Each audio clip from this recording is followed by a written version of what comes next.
Hello and welcome to Ivory Blush Roses. My name is Lisa and today we're back working on the wool Christmas tree. We're going to finish the embroidery today and then we're going to add all the additional stars.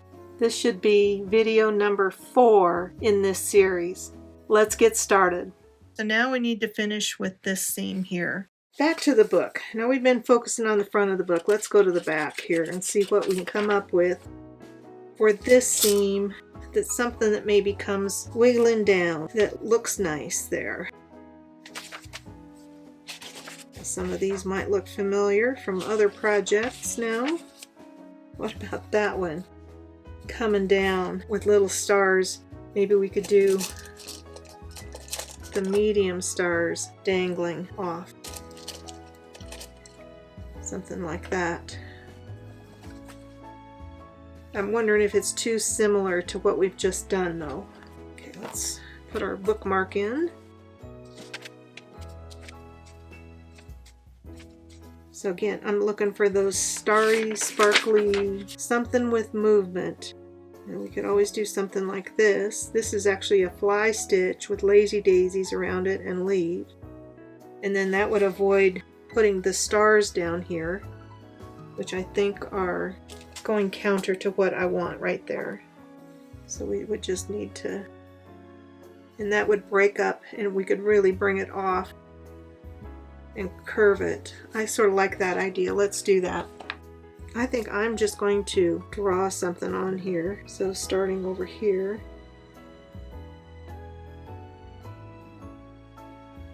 I think that works. You know, I'm sorry. I'm liking the idea of that one, but I'm feeling like all of a sudden I'm getting really green down here. And I'm getting kind of away from my starry, sparkly thing that I'm going for. So I need to look a little bit further.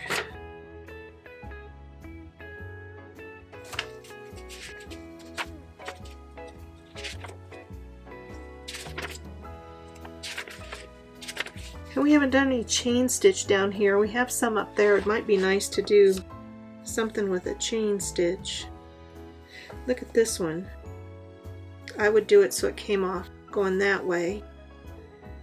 We could do a couple of them, you know, the medium stars off of there, which would make it look different. Okay, I'm gonna just pull out a piece of scrap paper. Sometimes when I'm having a hard time working out what exactly it is that I want, it helps to draw it out. So if I'm on this seam here, I want it to lean this side. I'm going to offset it. So here's my seam.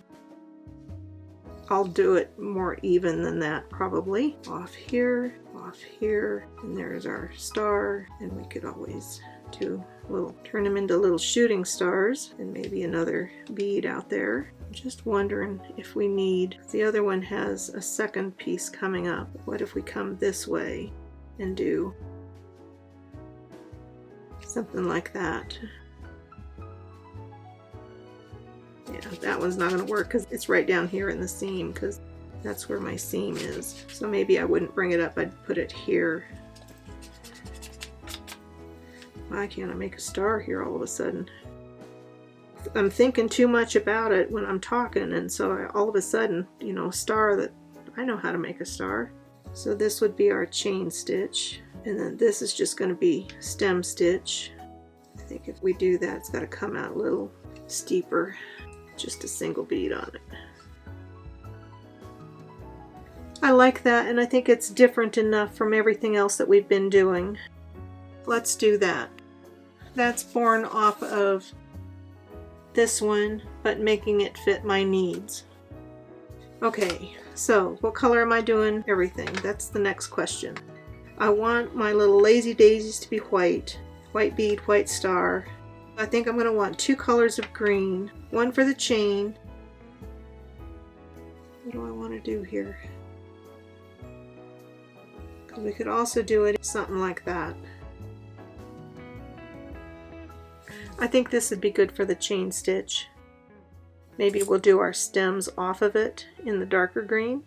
We'll play it by ear here. I'm not absolutely certain yet what we're going to do. This one we're going to make up as we go. So sage green for the chain stitch. I drew lines on there once already and they're already gone.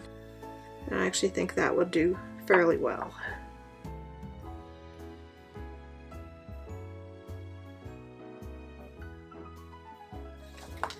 Can we even see that? I don't think we can. I think this one is, it's got moisture in it, but it's not leaving much of a mark. We'll try it. I'm going to leave this out so we can put it beside it if we need to.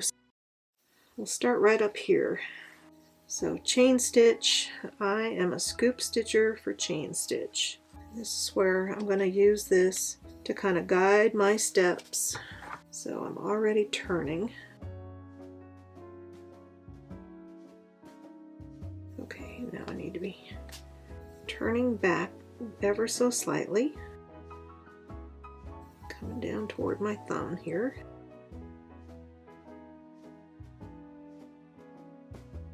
I mean, the reality is I could even just hold it there and stitch around it. And I might just do that. It's not something I usually do.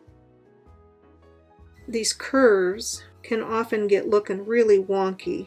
And so this is one of those times that I like to mark a seam. Circles, curves, and really precise geometric stuff.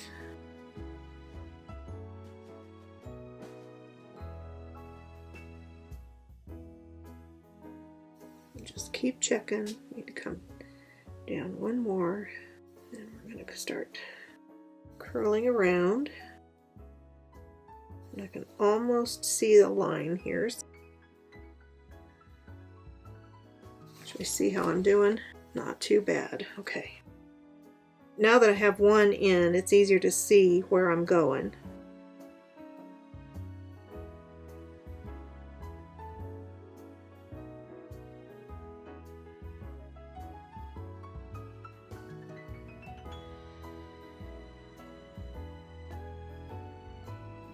I think we're looking okay. It's not going to be the most perfect seam, but whoops, I missed my loop. Can I get it back? Yes. That was a surprise. I'm going to do it again there if I'm not careful. That is not an even seam there though.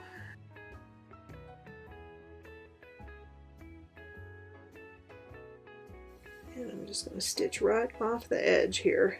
Maybe we're just going to come back with this same thread and make those stems. I just have to see. It's pretty close. It'll do. Alright, so now we're going to make those stem stitch stems. Do I want to come off with that, or do I want to come off with one of these other colors? This is that brighter green. Oh, that actually adds a lot to that seam. So let's go with the brighter green. And I lost the needle. Oh my gosh.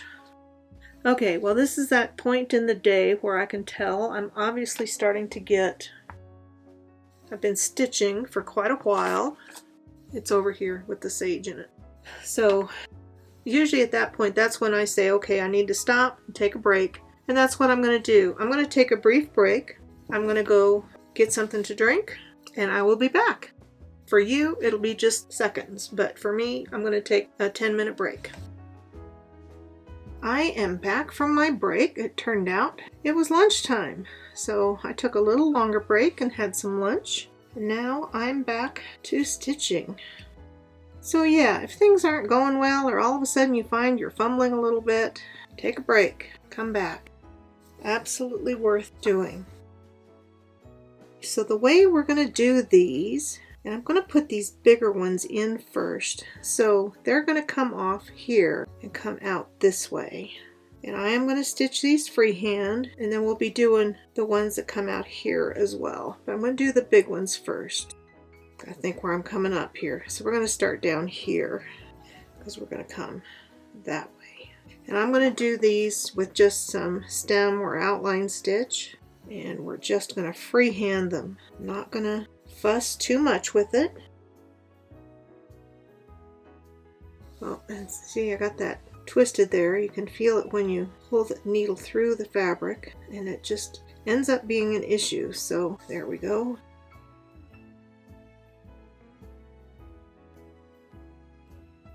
Okay, I think I'm going to come right about there, and then I'm going to come down here and we'll stitch the one that goes that way. A lot of people will tell you that stem and outline stitch are done differently, and really the difference is which side are you holding the thread over or under your needle. Boy, that really got wrapped around there. My goodness. I don't know why that did that. Good heavens, it's all twisted.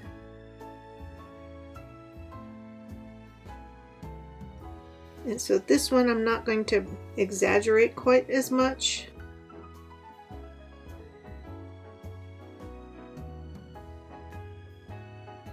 Leave that one there. Then we're going to come up right over there. So that one's going to be, you know, darn it, that it needs one more stitch on it. I need to get it out away from that, because if I'm bringing those lazy daisies backwards, I need space to do that. All right, now let's come back here.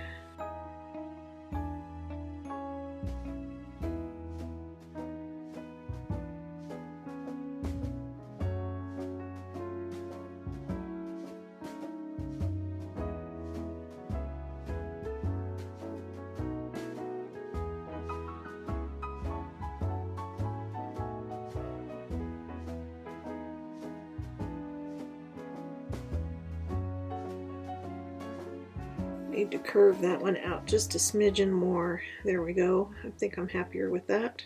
I can see I'm pulling a little cat hair along. I'm not surprised.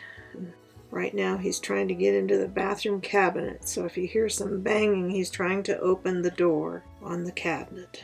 Silly kitty. He's looking for toilet paper rolls to tear up is what he's doing. So we're going to hope he doesn't succeed. Alright, and so even though this one isn't going to top out, it looks a little blank without it, so I do want to stitch some of this stem going up so it matches this pattern. It's just part of what will help it look more complete. And I think that will call it good. Alright, so we'll take and tie that off. And then I think we're ready to switch to the white, make our lazy daisies on that. Yeah, so I think that's looking good, and it's looking enough different from what's going on up here that that straight heavy line won't be overwhelming. That's my hope anyway. Almost done. Okay, so we're going to go backwards lazy daisies on these. One of the wildflowers here in the Rocky Mountains is a little purple wildflower that comes out fairly early in the season called a shooting star, and it has backwards facing petals, and so that's sort of what this is reminding me of. So this is sort of our stylized take on shooting star flowers.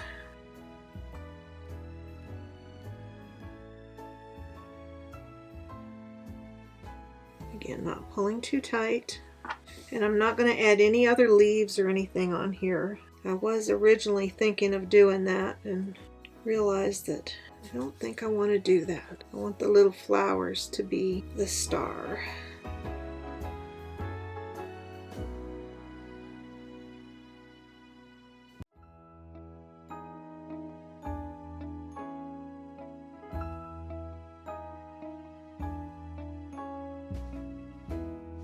That didn't turn out very good. I'm going to just come up here and we're going to close that with a little extra stitch there. I don't think you'll notice it when it's all said and done.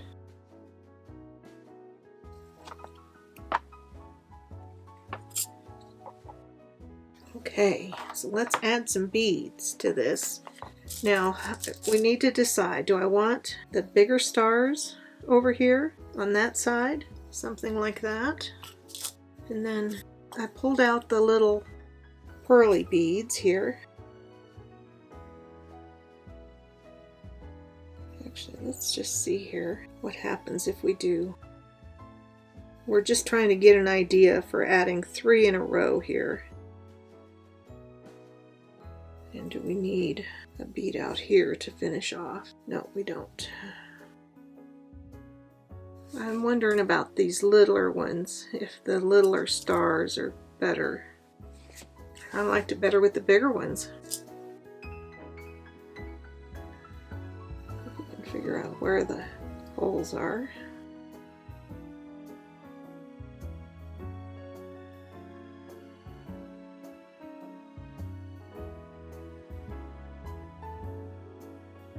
I think let's do two beads over here. All right, let's sew on these stars first. So on this one, I want to pay particular attention to where the hole is on that star, because I want to go through the base like so, so the point is what goes out. And I also want to make sure I'm really got that tucked in. I don't want the thread really showing with these. Yeah, I like that.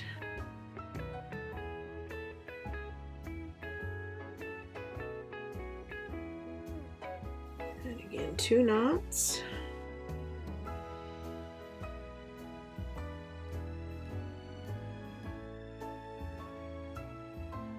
I think it takes more time to make the knots here than it does to do anything else. So again, I'm coming up right at the base.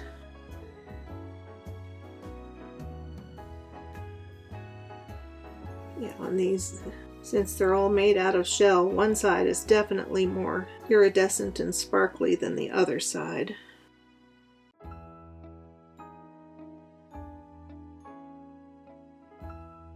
Couple of knots.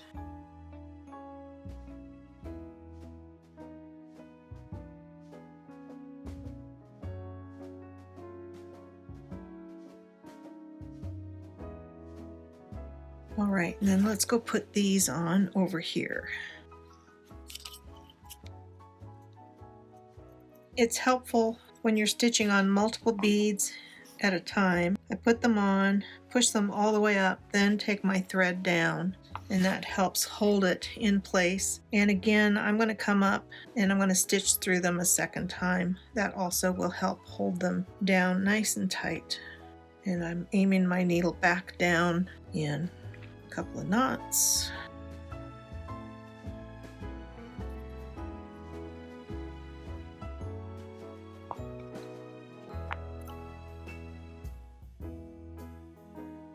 And then we've got this one up here to do that too as well.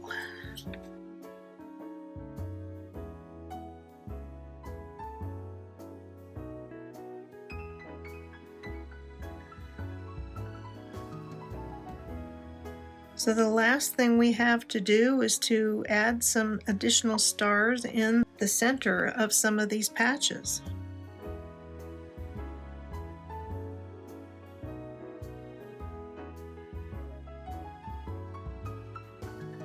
All right, do you think that seam looks like it's finished, or do you think it needs something else on it? So I do see one thing I need to fix. And do you see this up at the top? I have 4 in a row here. This one needs to move in. So I'm going to do that real quick because I'm not happy with it when I look at it. It looks too regular. So I just snipped all those back threads. Let's look at placement on that. So instead of being there, even just coming off to one side, or no, it needs to be coming in. Do we want to add a little one up there?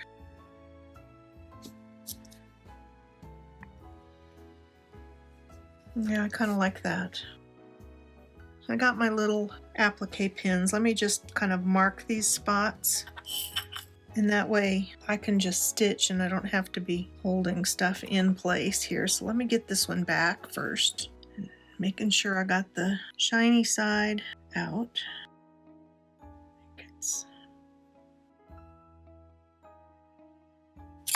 Oh, well, just made a mess. That's the way it is with beads. No matter how I try, it's just going to be a mess. All right, there's that one. So you're watching me make lots of knots as we sew these down today. So I may cut out a bunch of these because how many times do you need to watch me make a knot? some of those back. Then we're going to come up and do that one. That's kind of a nice little tiny one.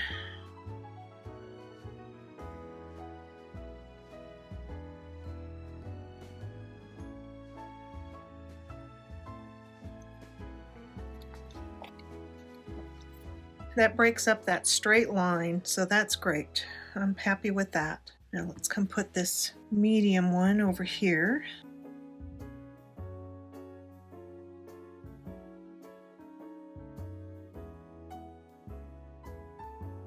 And again, I'm just stitching all of these down with 2 strands twice. So going through a second time.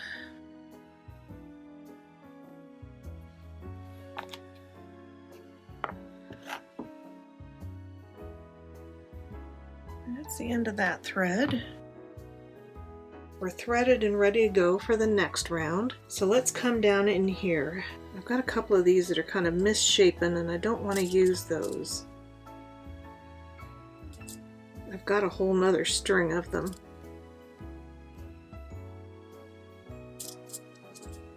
Actually, I wonder, let's...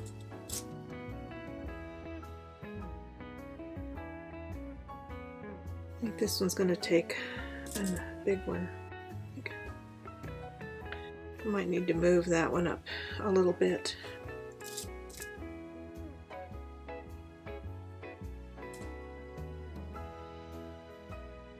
Again, I want to watch and make sure I'm not getting those straight lines. Yeah, both of these that are in the center are really bugging me. So I'm clipping those threads and then I'll take them off from the other side here later on. Yeah, we need a little more variety in there with spacing than what I had. And I think over here we could use one of those.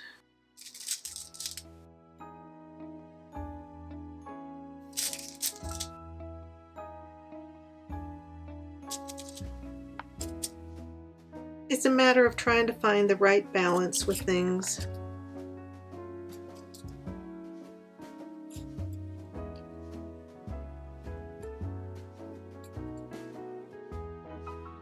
I think we need a...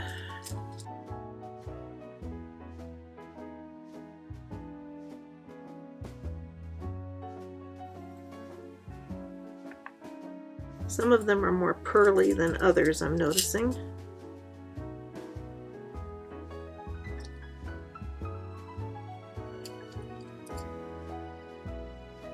That goes for these little ones as well.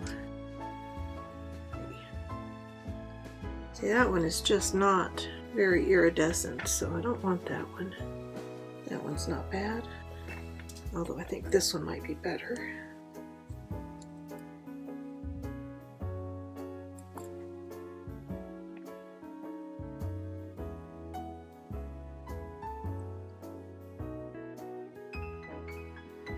Yeah, it needs that fourth one on that one, doesn't it? I'm also wondering if we need to add one up in there.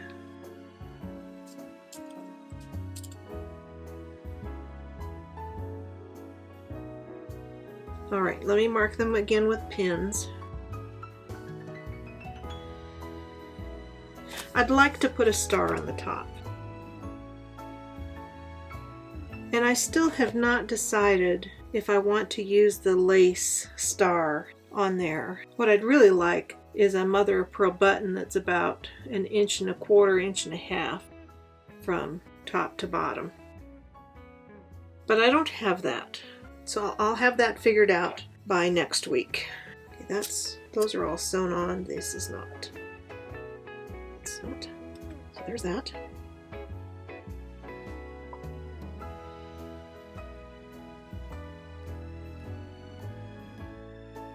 So it'll look a little funny with all these pins on it here.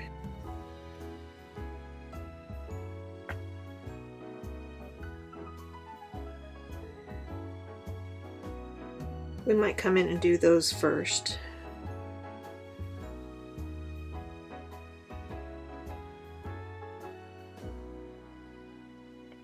This is quite a few to sew on, more than I was thinking we were going to have. Originally I was just going to put one of those big ones in each one, but once I got the other sizes I realized that I really like having that mix of sizes.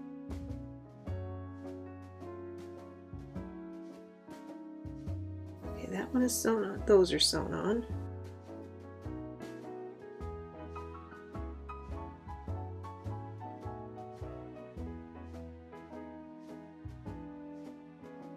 I'm trying to leave them in the pattern that they are.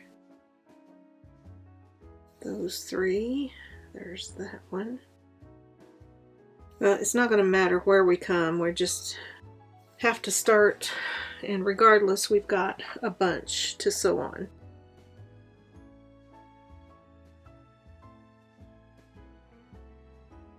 Wow, we're just about done here. And though I don't have any more beads to sew on this, I still haven't figured out my star on the top. I'm going to leave another little star off the top here because I do think if I decide to use that, it'll sit right about there, and I think it'll just be in the way. Let's take a look. So all the stitching is done. I'm really happy with it. When I get it stuffed and it poofs out a little bit, I think that's going to be really amazing. It just makes me smile. We've got tons of stars on there and I love that. I'm so happy I was able to find these medium-sized ones. I had 2 or 3 of them in my stuff when I started. And that was the only mother of pearl stars that I had. And then I found those big ones at Hobby Lobby, and they're not mother of pearl, but they're iridescent and shiny, and I just immediately knew that I needed to use them on this tree. I was really excited about this tree. I pieced it, oh my gosh, it's probably been 4 or 5 years ago. I got looking at the stitch patterns that were in the kit, and I just wasn't happy with them. And I couldn't really come up with something that just made my heart sing with this project. So it just sat there. Like I said, I couldn't find the thing that seemed right for it. And when I found those beads, I knew immediately what I wanted to do with it. And since my whole house is practically green and white, this is just perfect. It's a little bit of an over-decorated Christmas tree here with all those stars. I'm just really pleased with how this has turned out. And I can't wait to get it finished. But that's going to be in the next video, and by then I will figure out what I'm doing with the star for the top. I have some ideas. I am liking that, but I'm also not entirely sold on it, so we shall see. I can't believe that we're finally done with the embroidery on this project. So stay tuned for the next video when we finish it off, and I'll show you how I display it in my house. Have a beautiful day, happy stitching, and I'll see you in the next video.